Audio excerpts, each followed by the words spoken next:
Now I know you're lying. We can definitely learn a thing or two about how to date by just watching the way these men date us. When men get their version of the ick, when they're put off by something, they simply drop you. They don't got time to keep talking to you. They probably won't even tell you. They'll just ghost you.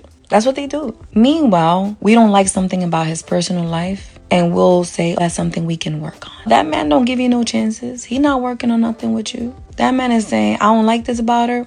Gone. You need to start operating the same way they do. If you don't like that man anymore, I'm not saying ghost him because that's just messed up, but drop him because he will drop you. They don't consider your feelings. We consider these men's feelings way too much. You don't like him, you want to let him down easily. That same man will ghost you. If you don't like him anymore, just let him go. Learn from these men. They are selfish. You need to operate a little bit more selfish. We can. Now, to be fair, I'm confused. I know we got different internets. I know that. I know the algorithm really separates us, and content that women see versus men see, wholly different. I've got too many friends that said, where do you find this stuff? Why do you find this stuff on your channel? Yeah, we're inundated with this stuff. You cannot tell me, you cannot tell me that this isn't a woman's playbook. You routinely have lists of icks, 300 items long, the last I saw, are reasons why you'll just stop talking to a guy, of things that you just got the ick and immediately it's over. There's no letdown phase. There's no, hey, I'm just trying to be nice. No, there's plenty of content where women are taking pride in being as disrespectful as possible when a man comes up and tries to talk to them.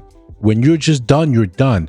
Content where women are getting up in the middle of the date or just leaving, or content where women saying, normalize asking them, do you think this date is going well, in the middle of it.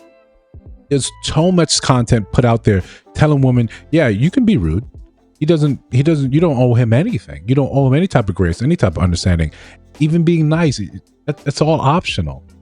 So when you see men doing it to you, now it's, you should be more like them. Like that old, commercial where trying to tell kids, not to smoke. And the dad's like, where'd you learn this? Where'd you get this? I learned it from you, Dad. Yeah, we took it from you. We took those cues of how you treat men in dating. We took them directly from you. And we don't want to do the chicken or egg thing, but a lot of men start out very idealistic, very romantic. And it's through the course of dating that they kind of get disabused of that notion. But before we continue, like, comment, subscribe, hit that notification bell so you don't miss no uploads. Hype the video, share the video. We got some merch in the store. We learn a lot about dating. We get a lot of dating cues from our interactions with women. We come in there very idealistic, and that's by design. The internet, the media, they show us, and we're inundated with this when we're younger. You see all this stories of how it's supposed to happen. A lot of us get Disneyfied when we're younger. So you think if you just do the right thing, quote unquote right thing, you shower with love, affection, buy the flowers, show up with the boombox, write the poetry, you do all these things, she's naturally going to now show interest in you. Reality very quickly teaches us, hey, you're lame when you do that. She doesn't respond the way she does in the movies and the cartoons to that. And why would she? She's not written. This isn't fiction. People have their own desires, their own nuances, their own complications. So you should probably get your data from real sources, real time. Even when we're struggling early on in that dating game, we're gonna turn to women, ask them, hey, how do I get her to like me? You're gonna turn to her friends, how do I get her to like me? You turn to your mom, how to get her to like. And they'll tell you the same thing Disney told them: buy the flowers, write the poetry. You got to show her, express her, be vulnerable, tell her. And then a lot of us do that, and we end up confused. Even when we do end up in relationships with a lot of these women, then we quickly find ourselves on the bad end of something because that really wasn't the thing. You find out, no, she left me for the other guy. And we're putting so much pressure on people so young to get how dating is supposed to be, rather than it's kind of this fun experimental phase that we're all trying to find out what works, what doesn't work. No, it's all that pressure put on you very early ends up leaving lasting scars on both genders. So we know that this stuff doesn't work. We know in our own experience. Even as you age out of that in high school, you're in college, you see how vicious the game can be. And a lot of us go through this red pill rage scenario where we're like, I never thought it was like this. You get introduced, you get baptized to the game, and now you have to play catch up and say, wow, I thought it was blah, blah, blah, blah, blah. No, they are human. They are human. That's the extent of the R pill, what it should be teaching people. No, they're human. The same proclivities you have, the same tendencies, the same desires, the same fears you have, they have. So when they start implementing these techniques and you say, oh, let me add that to the repertoire. Hey, date didn't go well. You'll never hear from them again. You've been blocked. Before you even dropped her off, before you walked her to the car, to the parking lot, to the parking garage, or you dropped her home, you're blocked. And they sit here and they champion it. They're proud of those maneuvers. They're proud of moving and shaking like that. So when we start adopting that, and it's not healthy when either side does it. It pulls us farther and farther apart. But you're gonna point and say, where'd you learn that? I learned it from you. You got the ick. You didn't like this one thing about me. Next.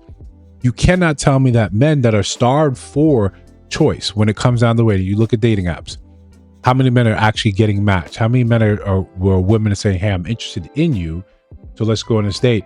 He's simply going to ghost you because one thing he didn't like about you. When you hear the truth about relationships from the man's point of view, there's a long list of stuff we don't like about you, but we realize it's stupid. It's small. The way when you're drinking tea and you clack the spoon in your teeth, hate that, right? Or eating cereal, clack the spoon, hate that, right? But what happens? We don't make this the crux of our relation. We don't say, hey, because she does this, whatever. No, we men are often want to say, I can get over that. That's really not an important thing. But if you knew the full extent where you smack your gums, yeah, hey, we don't like that. Yeah, but we said it's not really important. Or we can work on that. There's other things we can do around that. There's so many other things that I like about her that's not really important. Women, when you have so much choice in your life, there's another man waiting in the wings, waiting to be that guy. You got orbiters, you got guys in the friend zone, you guys that are happy, that are constantly checking in. Hey, how's things going with old dude? Constantly trying to offer you a better scenario. Yeah, you can find the smallest thing about a guy and say, no, it's not really it, especially early on. It's very easy. You can be dating multiple men and how I'm going to decide which one I shouldn't date. Well, I don't like the way his eyebrows shape. All right, he's gone. He didn't buy me this type of thing. He's gone. He didn't offer to buy me soup when I said I was sick. He's gone. The smallest thing you can eliminate because there's always another thing up there. Men don't have that choice. Even men that you would look and say they are spoiled for choice, the reality is very different.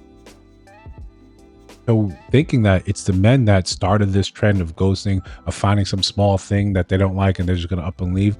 Again, that is reserved for a very small subset of men. The ones that can move like you, like an average woman, that he has choices, then he can be discerning and say, that's not really important to me. She failed to do this. She didn't meet the criteria. Cool.